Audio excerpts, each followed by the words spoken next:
Malam itu, di penghujung Desember, udara dingin menusuk tulang, namun hati Rina dipenuhi kehangatan dan harapan. Suaminya, Bayu, baru saja pulang dari perjalanan bisnis yang panjang. Senyumnya begitu menawan, pelukannya begitu erat, seolah tak pernah ada jarak di antara mereka.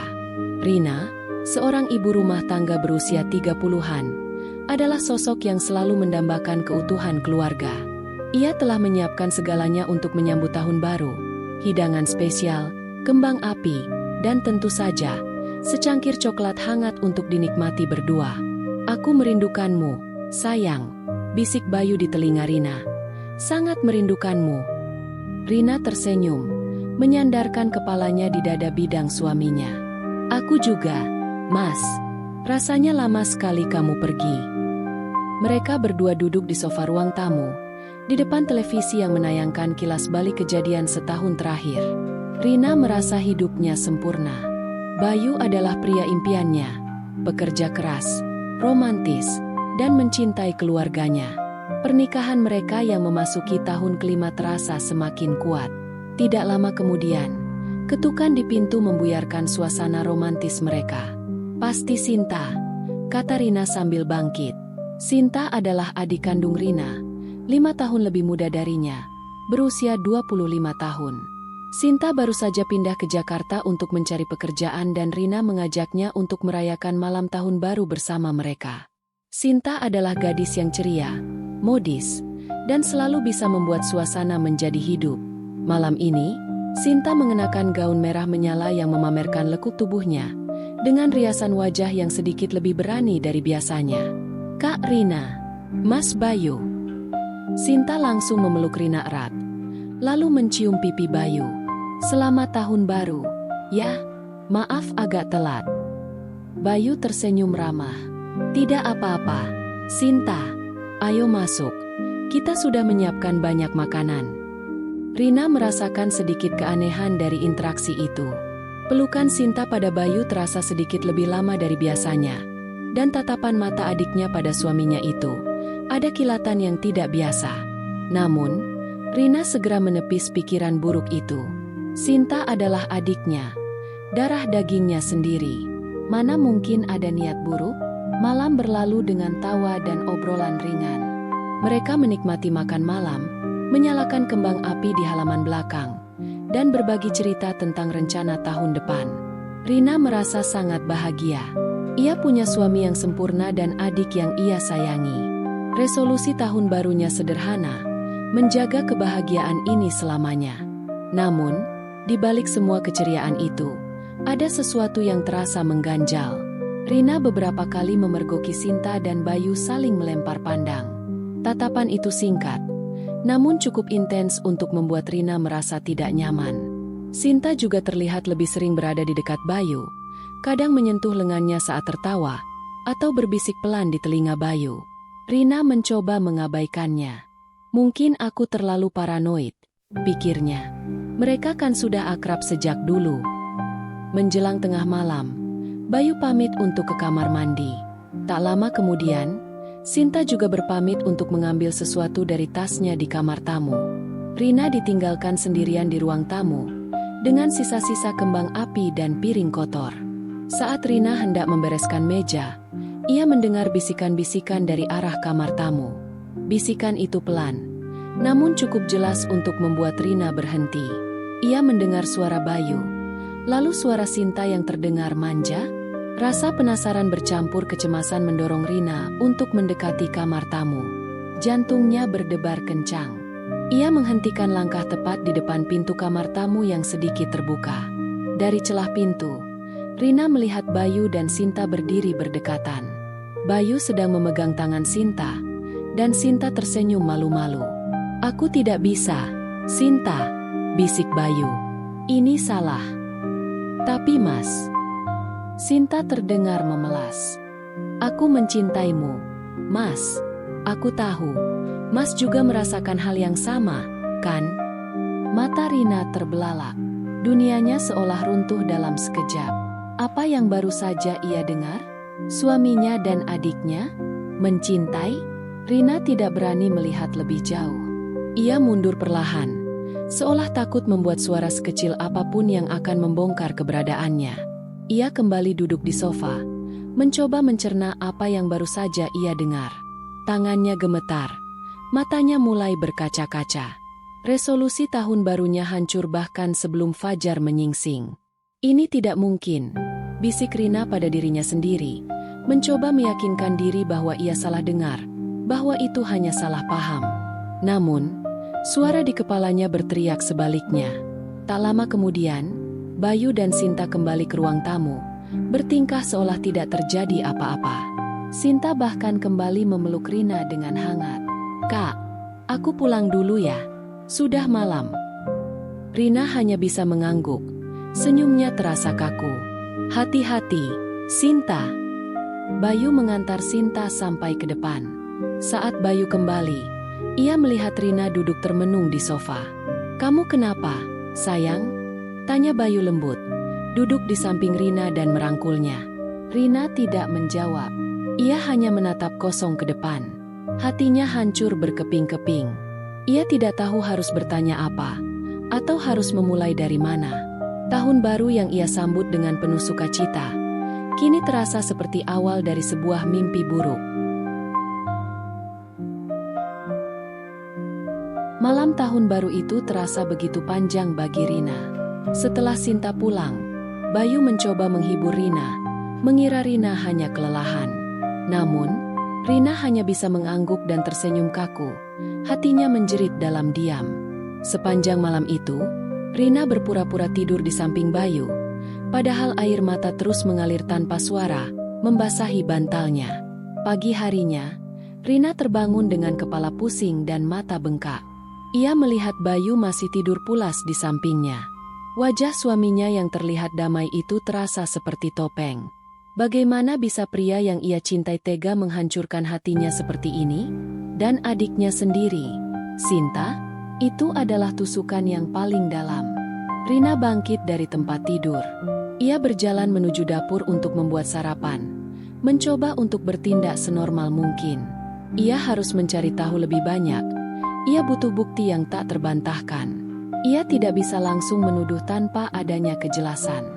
Saat Rina sedang menyiapkan teh, Bayu muncul di dapur, menguap lebar. "Pagi, sayang, tumben sudah bangun." "Aku tidak bisa tidur nyenyak," jawab Rina singkat, tanpa menatap mata Bayu. Bayu mendekat dan memeluk Rina dari belakang. "Pasti kecapean ya semalam. Maaf, aku tidak membantumu beres-beres." Rina merasakan mual. Pelukan itu, yang biasanya memberinya rasa aman, kini terasa menjijikan. Ia mencoba melepaskan diri dari pelukan Bayu dengan halus.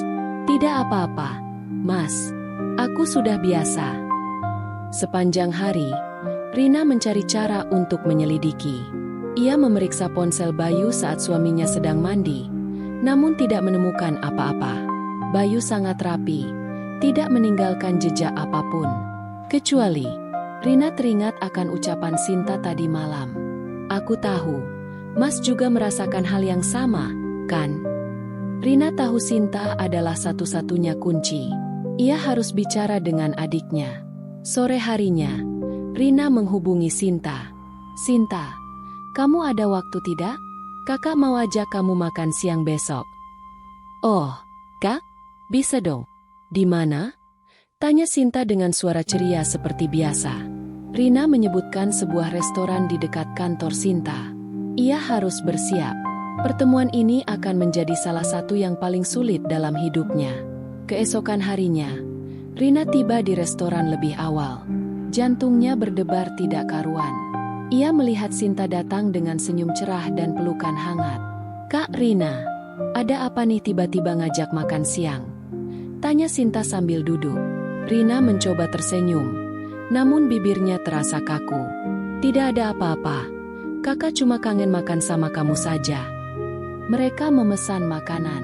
Suasana canggung menyelimuti meja. Rina berusaha mencari kata-kata yang tepat untuk memulai percakapan serius ini. Ia tidak ingin Sinta merasa disudutkan, tapi ia juga tidak bisa membiarkan keraguan ini terus menggerogoti hatinya. "Sinta," Rina memulai. Suaranya sedikit bergetar. Semalam, kakak tidak sengaja mendengar percakapanmu dengan Mas Bayu di kamar tamu. Senyum di wajah Sinta memudar. Matanya melebar sesaat. Namun ia segera menguasai diri. Percakapan apa, Kak? Aku tidak ingat ada bicara apa-apa yang penting. Jangan bohongi kakak, Sinta, kata Rina. Tatapannya menajam. Kakak dengar kamu bilang mencintai Mas Bayu. Dan Mas Bayu bilang itu salah. Sinta terdiam, menundukkan kepalanya. Ia tidak bisa lagi menyembunyikan kebenaran. Air mata mulai menggenang di pelupuk matanya. Kak, maafkan aku, bisik Sinta. Suaranya parau. Aku tidak bermaksud. Tidak bermaksud apa, Sinta? Suara Rina meninggi, menarik perhatian beberapa pengunjung lain. Ia berusaha meredam emosinya. Sejak kapan ini terjadi? Apa yang sudah kalian lakukan di belakangku? Sinta mulai terisak. Aku tidak tahu sejak kapan. Kak, aku tahu ini salah. Aku sudah mencoba berhenti. Tapi Mas Bayu, dia juga merespons perasaanku. Rina merasa lemas. Jadi, ini bukan hanya perasaan sepihak Sinta. Bayu juga terlibat.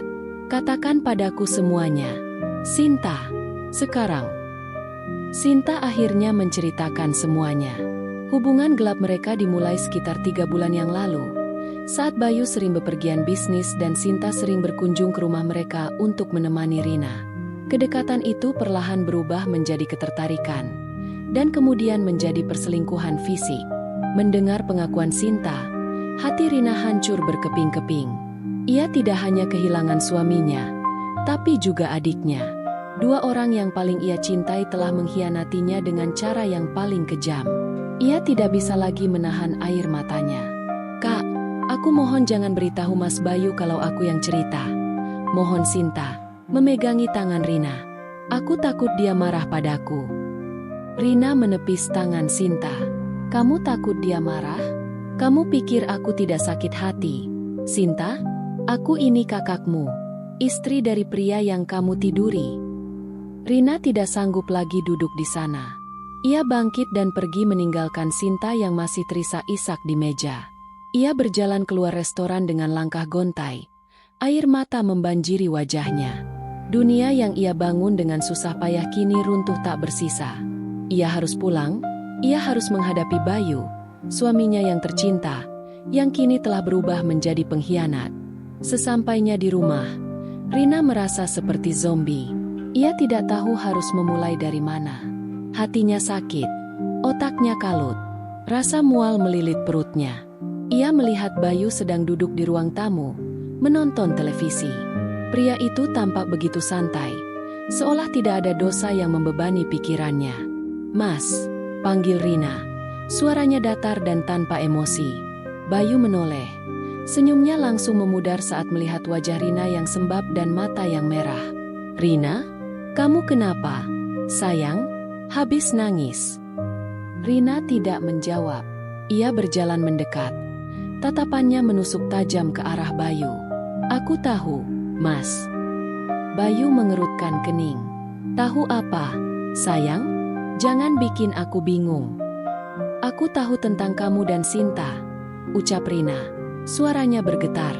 Ia mengucapkan setiap kata dengan penuh rasa sakit. Senyum di wajah Bayu langsung menghilang. Wajahnya memucat. Ia tidak bisa menyembunyikan keterkejutannya. Apa yang kamu bicarakan, Rina? Jangan mengada-ada. Aku tidak mengada-ada, Mas, kata Rina. Air matanya kembali mengalir. Sinta sudah menceritakan semuanya padaku. Sejak kapan? 3 bulan? Atau lebih? Bayu bangkit dari sofa, mencoba mendekati Rina. Rina, dengarkan aku dulu. Ini tidak seperti yang kamu pikirkan.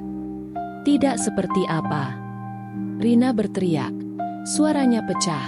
Sinta sendiri yang bilang kalian sudah tidur bersama. Mas, di belakangku, di rumah ini, di ranjang kita. Bayu terdiam. Ia tidak bisa lagi mengelak. Wajahnya menunduk, diselimuti rasa bersalah yang kentara. Kenapa, Mas? Kenapa kamu tega melakukan ini padaku?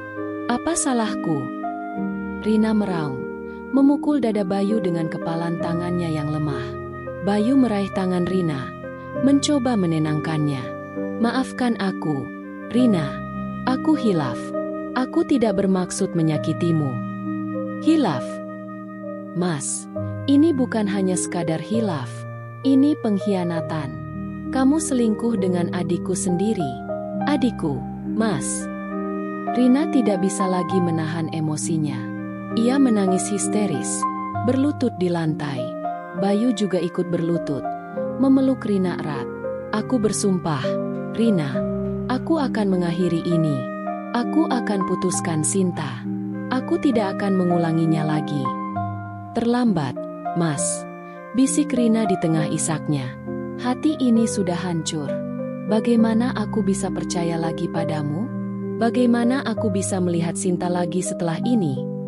Bayu tidak menjawab. Ia hanya terus memeluk Rina. Namun pelukan itu tidak lagi bisa menenangkan hati Rina.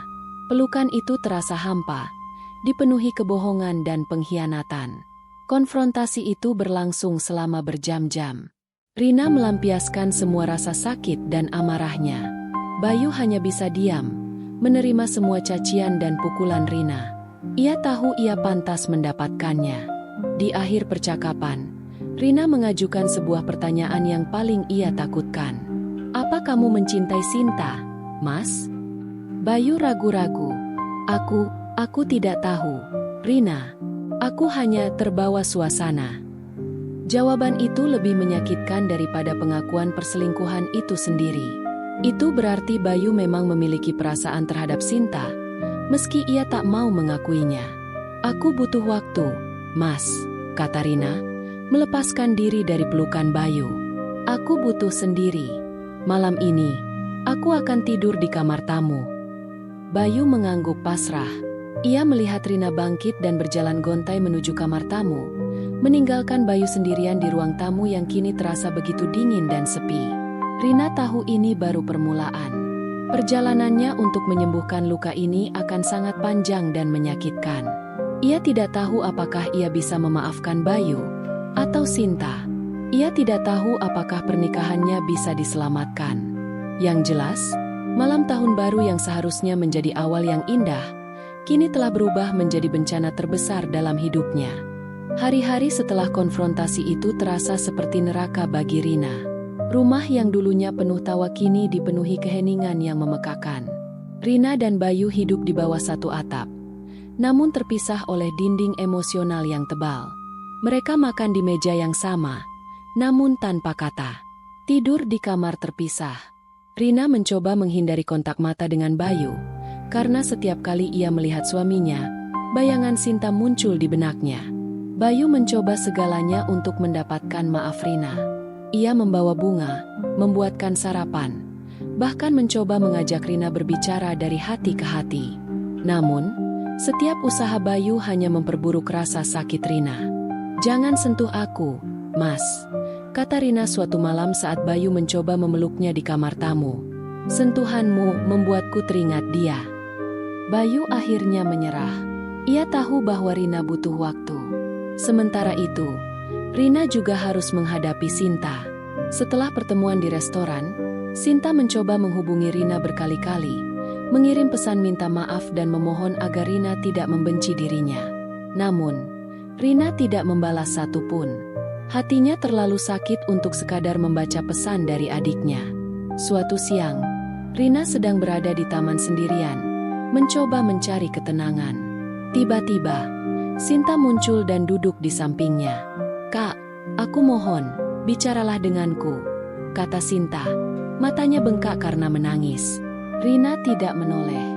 "Apa lagi yang mau kamu dengar, Sinta? Semuanya sudah jelas, kan?" "Aku tahu aku salah, Kak." Sinta terisak. "Aku sangat menyesal. Aku tidak seharusnya melakukan ini. Aku tidak tahu apa yang merasukiku." "Mungkin itu cinta," sahut Rina dingin. Sinta menggelengkan kepalanya. "Bukan, Kak. Aku bersumpah. Bukan cinta. Aku hanya merasa kesepian di kota besar ini, Dan Mas Bayu selalu baik padaku. Aku merasa nyaman. Nyaman. Rina menoleh, menatap Sinta dengan tajam. Kamu merasa nyaman dengan menghancurkan pernikahanku dan mengkhianati kakakmu sendiri? Itu bukan nyaman, Sinta. Itu egois. Sinta menunduk. Air matanya membasahi pipinya. Aku tahu, Kak. Aku tahu aku egois. Aku sudah mencoba menjauhi Mas Bayu. Aku juga sudah resign dari pekerjaan di sini. Aku akan pulang ke kampung halaman. Kak, aku tidak akan mengganggu kalian lagi. Mendengar Sinta akan pergi, hati Rina sedikit melunak. Namun luka itu masih menganga lebar. Pulanglah, Sinta. Mungkin itu yang terbaik untuk kita semua. Sinta bangkit, lalu memeluk Rina erat. Pelukan itu terasa dingin dan hampa. Maafkan aku, Kak. Aku akan selalu mencintaimu. Setelah Sinta pergi, Rina merasa sedikit lega. Setidaknya, sumber masalah utama sudah menjauh. Namun, bayangan Sinta masih tetap ada, mengambang di antara dirinya dan Bayu. Rina tahu ia tidak bisa terus-menerus hidup seperti ini. Ia harus membuat keputusan. Apakah ia akan memaafkan Bayu dan mencoba membangun kembali pernikahannya di atas puing-puing pengkhianatan? Atau apakah ia akan menyerah dan mengakhiri semuanya? Malam itu, Rina duduk di tepi tempat tidurnya, memandangi cincin pernikahannya. Cincin yang dulunya melambangkan cinta abadi, kini terasa seperti belenggu yang mengikatnya pada rasa sakit. Ia tahu bahwa ia tidak bisa lagi berpura-pura. Ia harus menghadapi kenyataan pahit itu dan mengambil langkah selanjutnya, apapun konsekuensinya. Beberapa hari setelah kepergian Sinta, suasana di rumah Rina dan Bayu terasa sedikit lebih tenang, namun bukan berarti lebih baik. Keheningan itu justru terasa lebih berat, dipenuhi oleh kata-kata yang tak terucap dan luka yang masih menganga. Rina masih tidur di kamar tamu, sementara Bayu tidur sendirian di kamar utama. Suatu malam, Rina tidak bisa tidur. Ia bangkit dan berjalan ke dapur untuk minum air. Ia melihat Bayu sedang duduk di ruang tamu dalam kegelapan, hanya diterangi oleh cahaya remang dari lampu jalan di luar. "Mas, kenapa kamu belum tidur?" tanya Rina, suaranya pelan. Bayu menoleh. Matanya terlihat lelah dan sembab, seperti orang yang tidak tidur berhari-hari. "Aku tidak bisa tidur, Rina. Aku terus memikirkan semuanya." Rina duduk di sofa lain, menjaga jarak di antara mereka. "Apa yang kamu pikirkan?" Bayu menghela napas panjang. "Aku memikirkan betapa bodohnya aku. Betapa kejamnya aku padamu. Aku pantas menerima kebencianmu." "Aku tidak membencimu, Mas," kata Rina pelan. "Aku hanya kecewa. Sangat kecewa." Bayu menundukkan kepalanya. "Aku tahu. Aku minta maaf. Rina, aku tahu maaf saja tidak cukup." "Kenapa kamu melakukannya, Mas?" tanya Rina lagi, kali ini dengan nada yang lebih tegas. "Kenapa Sinta? Dari semua orang, kenapa harus adikku?" Bayu mengangkat kepalanya. Matanya dipenuhi penyesalan. "Aku tidak tahu, Rina. Awalnya, aku hanya merasa kesepian saat kamu sibuk dengan anak-anak dan pekerjaan. Sinta, dia selalu ada. Dia mendengarkan keluh kesahku. Dia membuatku merasa diinginkan." Rina merasakan tusukan lain di hatinya. Jadi, ia terlalu sibuk hingga suaminya merasa kesepian dan mencari perhatian dari adiknya sendiri? "Tapi, itu bukan alasan untuk mengkhianatiku, Mas," kata Rina. Air matanya mulai mengalir. "Kamu bisa bicara denganku, bukan? Kenapa harus selingkuh?" Bayu tidak menjawab. Ia hanya menatap Rina dengan tatapan yang penuh rasa bersalah. "Apa kamu mencintai Sinta?" tanya Rina lagi, kali ini dengan suara yang bergetar. Ia membutuhkan jawaban yang jujur, meskipun itu akan menghancurkannya. Bayu terdiam. Ia menatap lantai, lalu mengangkat kepalanya dan menatap mata Rina. "Aku tidak mencintai Sinta, Rina. Aku mencintaimu. Aku sangat mencintaimu. Aku hanya terbawa perasaan sesaat. Aku janji, aku tidak akan pernah mengulanginya lagi." Mendengar pengakuan itu, Rina tidak tahu harus merasa lega atau semakin sakit hati. Bayu tidak mencintai Sinta, tapi ia tetap tidur dengan adiknya. Itu lebih membingungkan dan menyakitkan. "Bagaimana aku bisa percaya lagi padamu, Mas?" bisik Rina. Setelah semua ini, Bayu mengulurkan tangannya, ingin meraih tangan Rina, namun Rina mundur. "Aku tahu ini tidak akan mudah, Rina. Tapi aku mohon, berikan aku kesempatan kedua. Aku akan melakukan apa saja untuk mendapatkan kepercayaanmu kembali. Aku tidak ingin kehilanganmu." Rina menatap Bayu. Ia melihat ketulusan di mata suaminya, penyesalan yang mendalam. Namun, luka di hatinya terlalu dalam. Ia tidak tahu apakah ia punya kekuatan untuk memaafkan, apalagi untuk memulai kembali. "Aku butuh waktu, Mas," kata Rina lagi. "Aku tidak bisa langsung memaafkanmu. Ini butuh proses." Bayu mengangguk. "Aku akan menunggu, Rina, berapapun lamanya." Rina bangkit dan kembali ke kamar tamu. Ia tahu bahwa Bayu tulus, namun ia tidak yakin apakah ia masih bisa membangun kembali kebahagiaan di atas puing-puing perselingkuhan ini. Pengakuan Bayu memang memilukan, namun itu juga membuka sedikit celah harapan di hati Rina yang hancur. Sebuah harapan tipis untuk masa depan yang tidak pasti. Beberapa minggu berlalu sejak pengakuan Bayu. Rina masih hidup dalam dilema. Hatinya terbagi antara amarah, sakit hati, dan secercah harapan yang terus dipupuk oleh Bayu. Suaminya itu benar-benar berusaha. Ia rajin membantu pekerjaan rumah, lebih sering pulang cepat, dan selalu menunjukkan perhatian yang tulus kepada Rina. Ia tidak pernah absen untuk mengatakan, "Maaf," setiap hari. "Rina, aku sudah mendaftarkan kita berdua untuk sesi konseling pernikahan," kata Bayu suatu malam. "Mungkin dengan bantuan profesional, kita bisa menemukan jalan keluar." Rina terdiam. Ide konseling itu sempat terlintas di benaknya, namun ia terlalu takut untuk menghadapinya. Ia takut apa yang akan ia dengar, atau apa yang akan ia rasakan. "Aku tidak tahu, Mas," jawab Rina. "Aku belum siap." "Tidak apa-apa, sayang," kata Bayu lembut. "Kapanpun kamu siap, aku akan ada di sana bersamamu." Meskipun Bayu berusaha keras, bayangan Sinta masih menghantui Rina. Setiap kali ia melihat senyum Bayu, ia teringat bagaimana senyum itu mungkin juga pernah diberikan kepada Sinta. Setiap kali Bayu menyentuhnya, ia teringat bagaimana sentuhan itu mungkin juga pernah diberikan kepada adiknya. Rina tahu ia tidak bisa terus-menerus hidup dalam bayang-bayang ini. Ia harus membuat keputusan. Apakah ia akan mencoba memaafkan Bayu dan membangun kembali pernikahannya? Atau apakah ia akan menyerah dan mengakhiri semuanya? Suatu hari, Rina bertemu dengan sahabat lamanya, Maya, untuk minum kopi. Ia menceritakan seluruh masalahnya, dari awal hingga akhir. Maya mendengarkan dengan sabar. "Itu berat sekali, Rina. Aku tidak bisa membayangkan bagaimana perasaanmu." "Aku tidak tahu harus berbuat apa, Maya," kata Rina. Air matanya mengalir.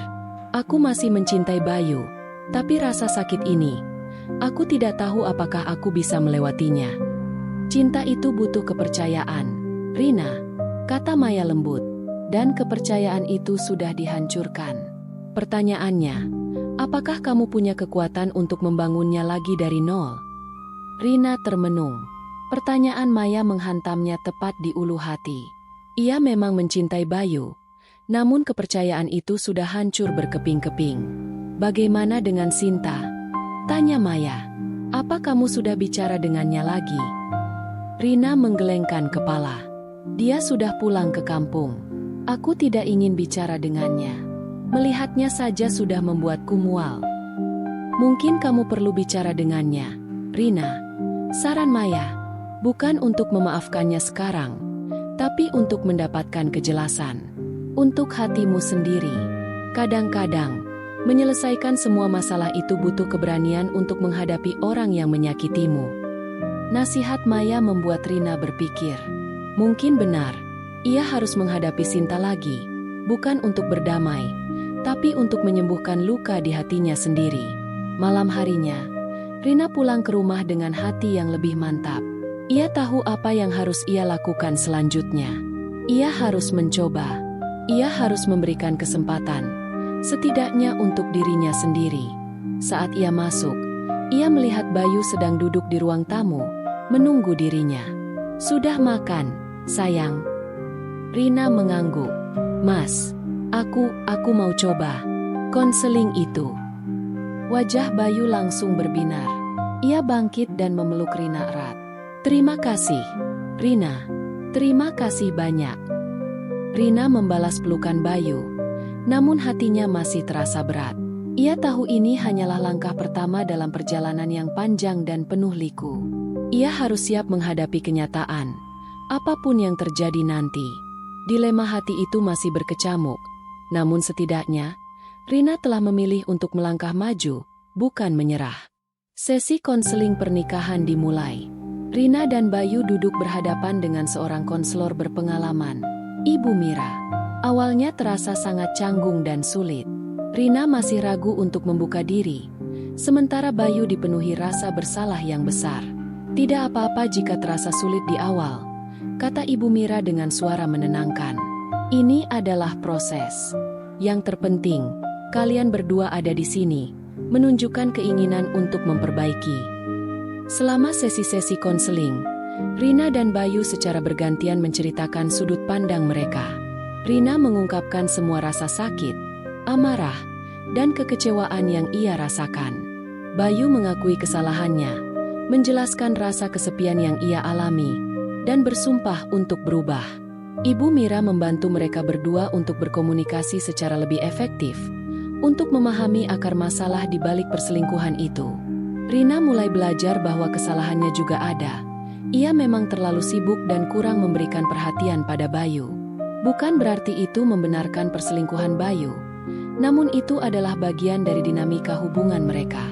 Perlahan tapi pasti, Rina mulai merasakan sedikit perubahan. Ia tidak lagi tidur di kamar tamu setiap malam. Kadang-kadang, ia akan kembali tidur di kamar utama, meskipun masih menjaga jarak dengan Bayu. Komunikasi mereka membaik, dan Bayu benar-benar menunjukkan komitmennya untuk berubah. Namun, di tengah semua kemajuan ini, ada satu hal yang masih menghantui Rina, Sinta. Meski Sinta sudah pulang ke kampung, Rina masih sering memimpikan adiknya. Dalam mimpinya, Sinta muncul dengan senyum licik, memegang tangan Bayu, dan menatap Rina dengan tatapan mengejek. Mimpi-mimpi itu selalu berakhir dengan Rina terbangun dalam keadaan berkeringat dingin. Hatinya kembali diliputi kecemasan. Suatu hari, saat Rina sedang membersihkan laci di kamar tidur, ia menemukan sebuah kalung kecil yang terselip di balik tumpukan pakaian Bayu. Kalung itu memiliki inisial S di liontinnya. Jantung Rina langsung berdebar kencang. Itu adalah hadiah yang pernah diberikan Rina kepada Sinta di ulang tahunnya yang ke-20. Rina memegang kalung itu. Air matanya kembali mengalir. Kenapa kalung itu ada di laci Bayu? Apakah ini tanda bahwa mereka masih berhubungan? Atau apakah Bayu menyimpan itu sebagai pengingat akan kesalahannya? Saat Bayu pulang kerja, Rina langsung menghadapinya dengan kalung itu. "Mas, ini apa?" tanya Rina, suaranya dingin. Bayu melihat kalung itu. Wajahnya langsung pucat. Ini kalung Sinta. Dia mungkin meninggalkannya saat dia di sini. "Tapi kenapa ada di laci kamu, Mas?" desak Rina. "Kenapa bukan di barang-barang yang Sinta tinggalkan di kamar tamu?" Bayu menghela napas panjang. "Aku menemukannya di sofa setelah Sinta pulang. Aku berniat mengembalikannya, tapi aku lupa. Dan aku tidak berani memberitahumu, Rina, karena aku takut kamu salah paham." Rina tidak tahu harus percaya atau tidak. Kalung itu, inisial S, yang berkilauan, terasa seperti jejak masa lalu yang menolak untuk pergi. Kepercayaan yang mulai tumbuh kembali, kini terasa goyah.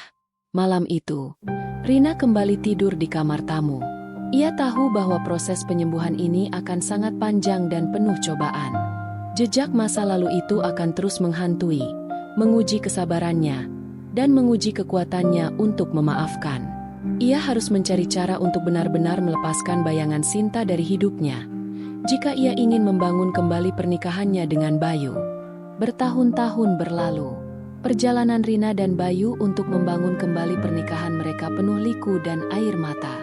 Sesi konseling terus berlanjut, dan Bayu benar-benar berusaha keras untuk menebus kesalahannya. Ia menjadi suami yang lebih perhatian, lebih setia, dan lebih terbuka. Ia belajar untuk berkomunikasi, bukan lari dari masalah. Rina juga belajar untuk memaafkan, meskipun luka itu tidak pernah benar-benar hilang. Ia belajar untuk menerima bahwa Bayu adalah manusia yang bisa berbuat salah, dan bahwa cinta mereka lebih besar dari satu kesalahan fatal. Ia mencoba untuk tidak lagi melihat Bayu sebagai pengkhianat, melainkan sebagai pria yang berusaha keras untuk menjadi lebih baik. Hubungan mereka memang membaik. Tawa kembali terdengar di rumah, dan kehangatan kembali memenuhi ruangan. Mereka berdua bahkan dikaruniai seorang putri cantik beberapa tahun kemudian, yang menjadi pengikat cinta mereka. Namun, bayangan Sinta tidak pernah benar-benar pergi. Sinta tidak pernah kembali ke Jakarta sejak saat itu. Ia memilih untuk tinggal di kampung halaman, membangun kehidupannya sendiri jauh dari Rina dan Bayu. Rina dan Sinta memang tidak pernah lagi bertemu secara langsung, namun mereka kadang-kadang berkomunikasi melalui telepon atau pesan singkat. Hubungan mereka tetap canggung, namun tidak lagi diliputi amarah. Rina telah memaafkan Sinta, tapi ia belum bisa melupakan. Suatu sore, Rina duduk di teras rumahnya, melihat matahari terbenam. Putrinya, Kirana, sedang bermain di halaman.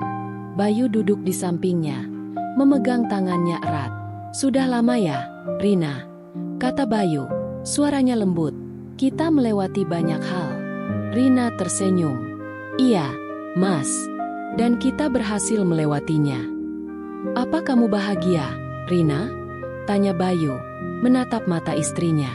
Rina memejamkan mata sesaat, merenungkan pertanyaan itu. Ia tidak lagi merasakan sakit yang sama seperti dulu.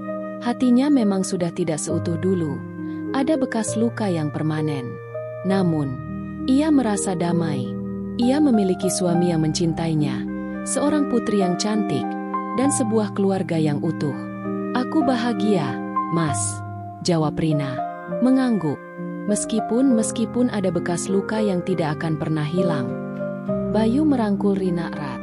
"Aku tahu, dan aku akan berusaha setiap hari untuk menghapus bekas luka itu." Rina membalas pelukan Bayu. Ia tahu bahwa nasibnya memang malang karena harus mengalami pengkhianatan dari dua orang yang ia cintai. Namun, dari kemalangan itu, ia belajar banyak. Ia belajar tentang kekuatan cinta, kekuatan memaafkan, dan kekuatan untuk bangkit dari keterpurukan. Malam tahun baru kini tidak lagi menjadi mimpi buruk bagi Rina. Ia masih merasakan sedikit pahit, namun ia tahu bahwa ia telah memilih untuk melangkah maju, untuk membangun kembali kebahagiaannya sendiri. Senja itu bukan akhir, melainkan awal dari babak baru dalam kehidupannya. Sebuah babak yang dipenuhi dengan harapan dan cinta, meski dengan sedikit jejak masa lalu yang tak akan pernah bisa ia lupakan.